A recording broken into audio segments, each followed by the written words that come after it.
Hi everyone, it's a humble request. Before watching this video, do read the disclaimer properly. We expect our politicians to be humble, sensitive, aware, respectful, and the ones with solutions to all our problems.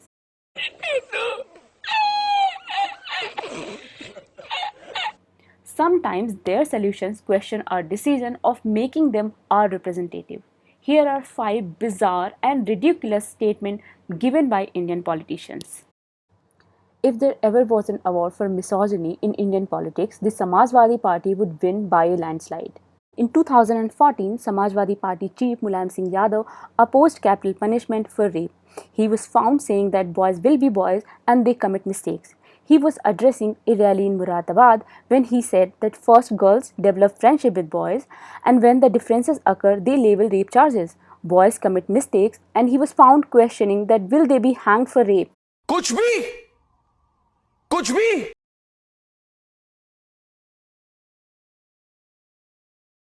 Rapes occur in India, not in Bharat. In 2013, Mohan Bhagwat, chief of RSS, said that the rapes are an urban crime and or caused by westernization. He stated that rapes don't happen in rural India rich with traditional values. No, God, please, no, no, no, no. In April 2017, BJP's former Rajya Sabha member and president of India-Africa Parliamentary Friendship Group, Tarun Vijay kicked a storm by calling South Indians black. He was participating in Al Jazeera show on racist attacks in India. He was found saying that if we were racist, why would we have all the entire South India, which is, Tamil Nadu, Karnataka and Andhra, why do we live with them? What you just said is one of the most insanely idiotic things I have ever heard. Everyone in this room is now dumber for having listened to it.